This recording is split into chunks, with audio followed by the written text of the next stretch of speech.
예, 이번 시간에 제 99강 제목은 악마입니다. 악마 상당히 부정적 용어죠. 사람들이 곁에두기 싫어할 겁니다. 악마라고 한다면 사람들은 제일 궁금한 게 실제로 있느냐 하는 그 문제와 있다면 어떻게 생겼느냐, 어디에 있느냐, 무슨 활동을 하고 있느냐, 그게 궁금하죠. 만약 그것이 어떻게 생겼으면 어떤 활동을 하는지 몸소 체험하지 못하고 그 손에 잡히지 않는다면 악마는 일단은 없는 것으로 간주해서 개의치 않냐고, 악마에 신경 쓰지 않고 그냥 평소에 살면 된다, 그렇게 생각될 것입니다. 물론 그 요한계시록과 창세기를 서로 연결시켜 보게 되면 이미 아이덴 독사부터 이미 악마가 인간을 유혹했다 이렇게 나와 있죠. 그런데 그 이후에 이 악마에 대해서는 결국 빈번하지 등장하지 않습니다. 그냥 인간들과 직접 하나님과 상대하는 그런 내용의 이야기들이 성경에 쭉 연결되어 있습니다. 그런데 이게 사무엘상 18장 여기에 10절에 보면 그 이튿날 하나님의 부리신 악신이 사울에게 힘있게 내림에라고 되어 있습니다. 여기 악신이라고 되어 있습니다. 물론 구체적인 악마의 전부를 보여주지는 않습니다. 왜냐하면 악마의 전부는 하나님의 약속, 언약이죠. 하나님의 약속이 전부가 다 내용이 본질이 공개될 때 악마의 본질도 궁극적으로 다 드러나게 되어 있습니다. 그 전까지는 부분적으로만 악신으로서의 하나님의 약속을 실현을 반대하는 쪽으로 나타나죠. 욥기도 보면 그게 사탄이 나오고, 그리고 이제 좀 더 스가랴 같은 경우에는 하나님 앞에 사탄이 와 있다 하는 것을 이렇게 나와 있습니다. 그러나 그게 빈번하게 등장하지는 않습니다. 근데 악신이 그렇다면 우리서 빈번하지 않지만 어쨌든 악마가 존재한다는 건 사실이고, 그 다음에 우리가 이제 궁금한 것은 이게 존재한다면 도대체 무슨 활동을 하는가 우리가 간파하고 싶어 해요. 왜냐하면 악마의 활동을 우리가 만약에 무지하게 되게 되면 내가 지금 하는 것이 악마의 일이 아닌가에 대해서 이걸 확정 지을 수 있는 기준 같은 것이 빨리 수립되기를 우리가 원하기 때문에 그렇습니다. 하나님의 일을 한다면서 실은 하나님의 일이 아니고 마귀가 좋아하는 일을 하고 있지 않은지를 이걸 점검을 하려면 악마가 일관성 있게 어떤 일을 하는지를 파악이 돼야 우리가 판정을 내릴 수 있을 것입니다. 여기 사울이라는 사람이 악신 들렸다는데 사울이라는 사람이 평소에 늘 악신 들린 것은 아니고 어떤 계기가 있었습니다. 그 계기가 뭐냐면 그 소년 다윗을 만났을 때 사울에게 악신이 임했습니다. 근데 이 사울이라는 사람이 왕이 이스라엘 초대 왕이라고 할 수 있는데요. 이 왕이 되기 이전에 그 사람은 악신이 아니고 성신을 받은 사람입니다. 그래서 이 사울 왕도 왕 되기 전에 선지자 중에 한 사람인 것처럼 그렇게 알려진 인물입니다. 하나님의 구약에서 초반기에서 하나님의 성신이 임했다는 것은 특별히 하나님께서 사용하신다는 뜻이 담겨 있습니다. 그러면 우리가 악신 또는 악마를 언급하기 전에 하나님께서 이스라엘을 통해서 어떤 일을 하시는가 그것부터 일단 정리가 되어야 되겠죠. 왜냐하면 하나님이 이스라엘을 통해서 무슨 일을 하시려고 하는데 악마나 악신은 그 일을 못하도록 방해하는 쪽으로 가해지면 그것이 바로 악마의 일이고 악신의 일로 정리해도 무방합니다. 그럼 하나님이 이스라엘 통해서 하는 일은 뭐냐 하면 하나님의 언약, 하나님의 약속을 이스라엘 통해서 실현하자 하는 겁니다. 그러면 하나님의 그 약속과 언약의 실 내용이 뭐냐 하면은 하나님과 인간 사이에 하나님이 준비된 그 중보자를 보내십니다. 그게 이스라엘과 동행하는 하나님의 이름으로 그렇게 지칭되어 있는데요.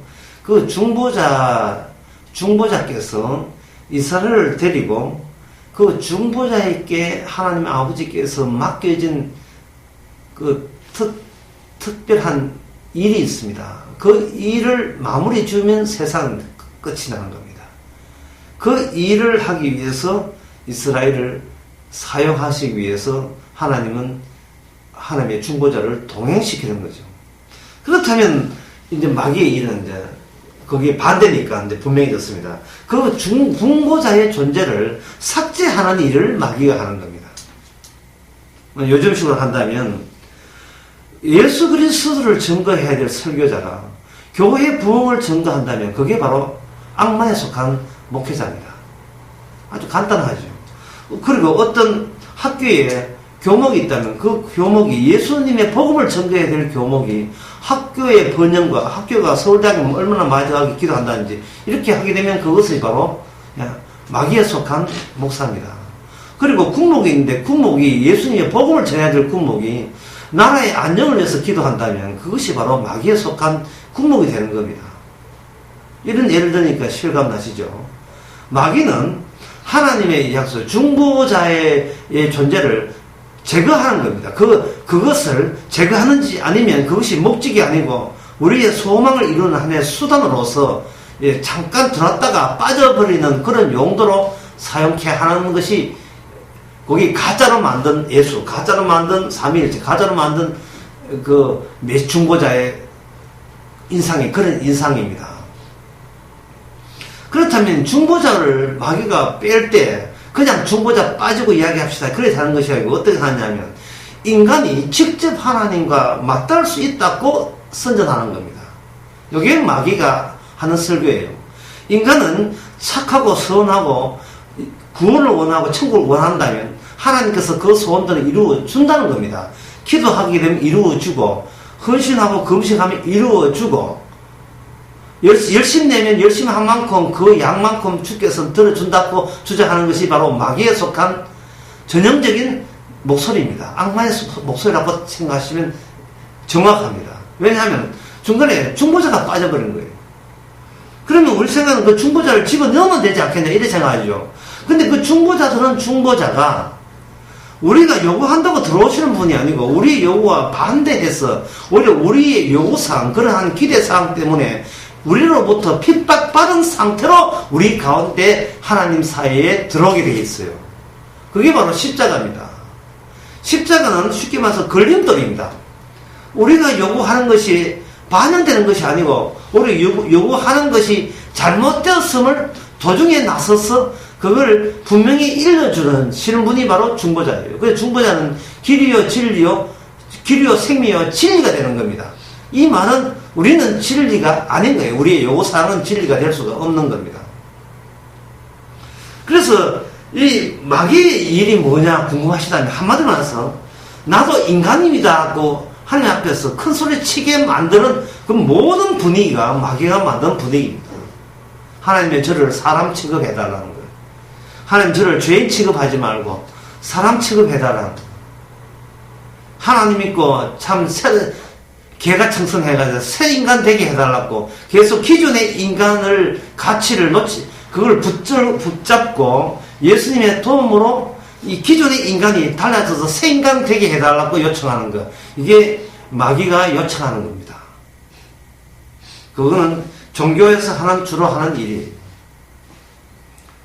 중보자 이시는 것은 우리가 요청한 대로 중보자가 들어주는 것이 아니고 도리어 예수님이 우선이고 예수님의 뜻을 위하여 우리를 일방적으로 우리의 뜻과 상관없이 우리의 원대로 우리의 뜻대로 우리가 기대한 대로 가게 하지 않고 예수님은 자신의 뜻대로 우리를 일방적으로 몰아세우는 그런 관계로서 중보자와 우리를 만납니다. 이것이 바로 성신의 관계입니다. 사울이 전에 성신 받았다고 이야기했죠. 누굴 만나기 전에? 다윗을 만나기 전에 성신 받았습니다.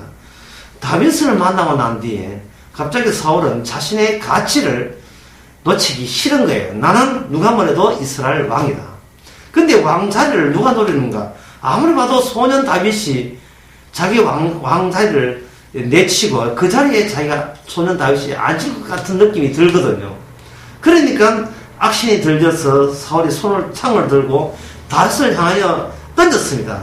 마침 창이 던졌으나 창이 다윗을 피해갔습니다. 사울이 평소에 사람 보고 창 던지는 버릇을 하고 있다든지 아무나 보고 창 던지는 사람이 아니에요. 사울이 악신이 들렸기 때문에 진짜 하나님의 약속대로 나타난 사람이 누군지를 사울은 몰라도 사울과 함께 있는 악마는 그걸 알지요. 그래서 다윗과 함께 있는 중보자를 향하여 사울은 창을 던진 겁니다. 그것이 다음 사람 보기에는 자신의 고유의 가치, 인간의 가치를 지키고자 하는 아주 솔직한, 숨을 수 없는 그런적인 본심을 다윗 앞에서 그래서 노출시킨 겁니다. 오늘날 우리가 십자가 앞에서 우리가 아무것도 아닌 존재를 알 때 우리는 창을 들고 십자가를 부술 겁니까? 아니면 오히려 죄인됨을 아는 기쁨에 잠길 것입니까? 그거는 성령 받은 여부에 달린 이야기입니다.